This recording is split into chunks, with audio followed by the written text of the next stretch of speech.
This is the Vivo X70 Pro Plus. Now you might argue that it comes a little too soon with very few additions over the Vivo X60 Pro Plus, but if you happen to care a lot about smartphone photography, this one has a lot to offer.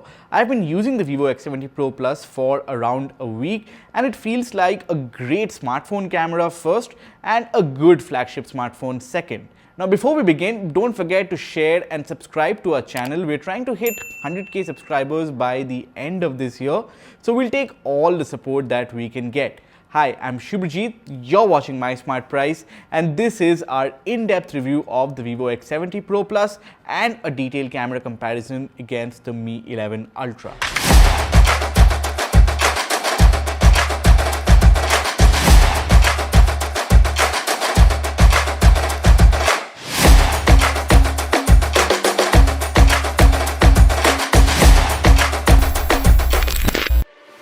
The biggest improvements on the Vivo X70 Pro Plus are in the camera and the display. It uses an LTPO AMOLED display for better control of the 120Hz refresh rate and comes with QHD Plus resolution that curves sharply along the edges. And there's also Vivo's own V1 chip that helps with low light image processing and MEMC in games. It's also powered by the latest Snapdragon 888 Plus and features LPDDR5 RAM and UFS 3.1 storage, and I'm bowled over by this satin finish that makes the X70 Pro Plus so comfortable to hold and to use. Now 2021 has already seen some excellent design innovation in the Android space, and this is one of the best results so far. The X70 Pro Plus is also a lot bigger than before with a 6.78-inch display that's even bigger than the OnePlus 9 Pro. And Vivo has added some meaningful upgrades that were missing previously, like an IP68 rating and fast wireless charging. As a result, this feels like a more complete flagship than the previous X60 Pro Plus, which was beaten by the OnePlus and Samsung flagships, particularly on these little things. But how does it perform in daily usage? Straight off, the LTPO AMOLED display is pretty good. It's a 10-bit panel with QHD Plus resolution and variable refresh rate. That basically means while you'll get superior color output from the panel, you will also end up saving power by only triggering the high refresh rate when you actually need it. However, it's not as variable as the new iPhone 13 Pros. The refresh rate can only cycle between 30Hz to 120Hz. It can't go down to 1Hz like the iPhone. It's still better than manually switching the refresh rate to save power, and I managed to get a day's worth of usage from the phone with the mode turned on. But this one's a curved display like before, and like most curved displays, it suffers from discoloration along the edges. The color tuning is also slightly bent towards the cooler side, and it's quite reflective. But it's plenty bright, with Vivo claiming 500 nits as normal max brightness and over 1000 nits in high brightness mode. The X70 Pro Plus with its satin finish doesn't attract fingerprints or smudges, so it will stay new for longer even if you don't use a case. And there's even an IR blaster on top to control your home appliances. And here I thought Xiaomi phones have an undisclosed monopoly over this useful feature.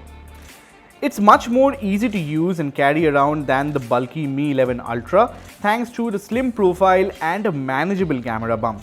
Plus, the Mi 11 Ultra looks like this within a few minutes of use, while the X70 Pro Plus remains clean and classy even after a week of using it. Now let's look at the camera. Hardware-wise, not a lot has changed over the X60 Pro Plus. It's still a quad camera system and has the same 50 megapixel GN1 sensor in the primary camera and a 48 megapixel ultra-wide camera, and both are stabilized by Vivo's proprietary gimbal system. There's also an 8 megapixel periscope lens with 3x optical zoom and a new 12 megapixel f1.6 portrait lens. All the lenses on the body are made by Zeiss, and the German lens maker has also supplied its proprietary bokeh system. These are high transmittance glass lenses with Zeiss T-Star coating, which you won't find in any other smartphone camera except for the X60 Pro and the X70 Pro. The T-Star coating helps reduce lens flare when you're taking a photo with a strong source of light in the frame. Notice how the sun is much more well defined on the X70 Pro Plus than the Mi 11 Ultra in these shots below. The Vivo Zeiss partnership is actually a lot more pervasive than the Hasselblad OnePlus tie-up or even the Leica Huawei tie-up that came before that. Zeiss is offering the lenses, its proprietary bokeh algorithms, and even a Zeiss color mode in the X70 Pro Plus, and the result is one of the best tuned cameras you'll get with a controlled color science that's neither too saturated nor too muted. Sample a few of these shots against the Mi 11 Ultra. On the face of it, the photos from the 50 megapixel primary camera of the X70 Pro Plus look great. There's a lot of rich details and it's not overly saturated. But the same photo taken from the Mi 11 Ultra is actually a lot more accurate with even more details. Yes, the Mi 11 Ultra image is a little too saturated and the colors are punchier, but look at how washed out the stone walls of the building looks on the X70 Pro Plus as compared to the Mi 11 Ultra. The 48 megapixel ultra wide camera on the X70 Pro Plus is equally capable. It's great to see the ultra wide camera not treated as a stepchild of the primary camera, but Vivo extended the T-Star coating and the gimbal system for this camera as well. The results are a lot more superior than the low-res ultra-wide cameras you find in cheaper flagships, but the Mi 11 Ultra manages to maintain the lead with its own 48 megapixel ultra-wide camera. Here are the results. For one, the Mi 11 Ultra offers a wider field of view, but more or less the same details. The color science is slightly better on the X70 Pro Plus with the balanced Zeiss tuning coming into play here, but both muck up the details around the edges with the details focused more on the center. I'd expected the glass optics on the X70 Pro Plus to address this common issue, but there's still a lot of scope for improvement. Now my favorite camera in this system is the 12 megapixel zoom lens that's reserved for 2x zoom shots and portrait shots. There's also the periscope zoom lens that sort of works, but I don't really see many uses of 5x zoom in a real world scenario. First thing I noticed is that the Mi 11 Ultra zooms closer at 2x and 5x than the X70 Pro Plus and yet offer more detail. The X70 Pro Plus also has a different color science for the zoom lens, whereas the Mi 11 Ultra maintains the same saturated aesthetics as the primary camera.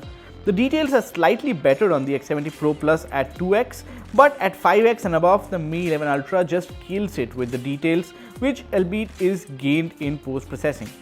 Both the X70 Pro Plus and the Mi 11 Ultra has mastered the art of low light photos, and the results are drool-worthy on both.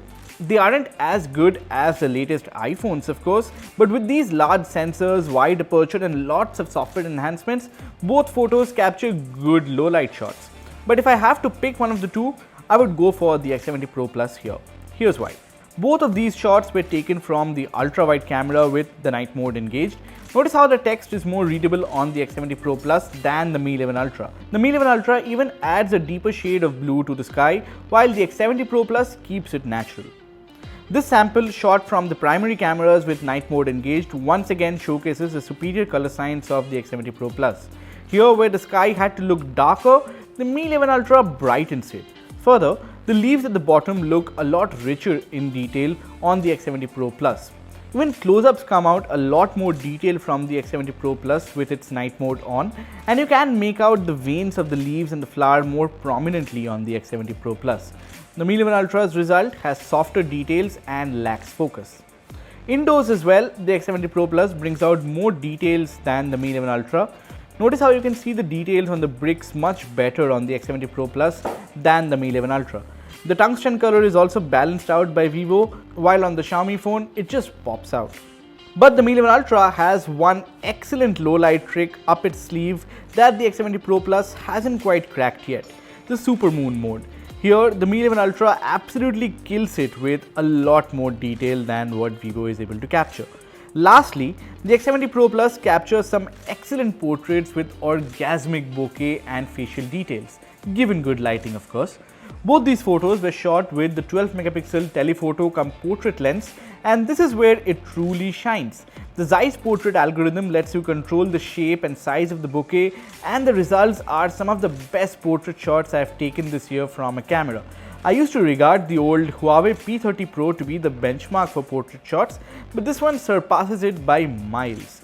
I forgot to talk about videos. You've already seen the gimbal camera in action in our X60 Pro Plus review, and this time Vivo has enabled HDR10 Plus video recording, a low light video mode and an astonishing horizontal stabilization, which are super cool features to have. The output is generally more stable than its peers, and the larger sensor helps capture sharper details. But I would suggest you stick to shooting videos under ample light for the best results.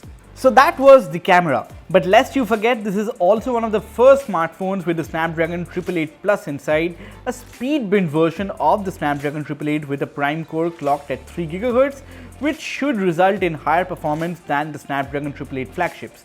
But what I was more concerned about was the thermal efficiency of the smartphone. The Snapdragon 888 has not been kind to Indian users, with phones like the OnePlus 9 Pro often overheating when simply using the camera, and gaming flagships like the Asus ROG Phone 5 often heating up well over 50 degrees.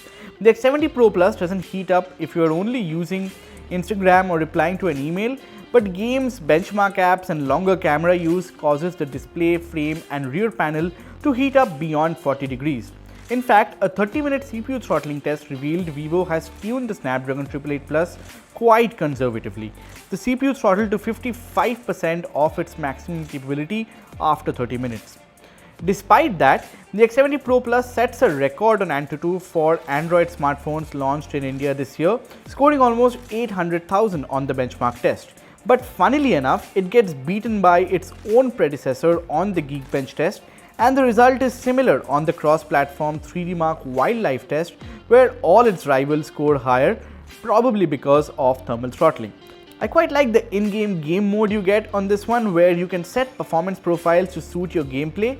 There's also support for in-game haptics and esports mode that improves thermals, frame rates and minimizes distractions, and an eagle-eye view that adds a tinge of saturation to the visuals. The X70 Pro Plus can run both BGMI and COD Mobile at their highest settings, but you won't be able to run COD Mobile at 120 FPS like in the Mi 11 Ultra. You can run BGMI at up to Ultra HD graphics, but that will cap the game to 40 FPS, but switch to HDR and the game can run at 60 FPS. There was never a lag or frame drop during the Battle Royale match I played on this, but I wish the audio was better. Similarly, on COD Mobile, the X70 Pro Plus clocks 60 FPS at very high graphics and the gameplay is equally smooth.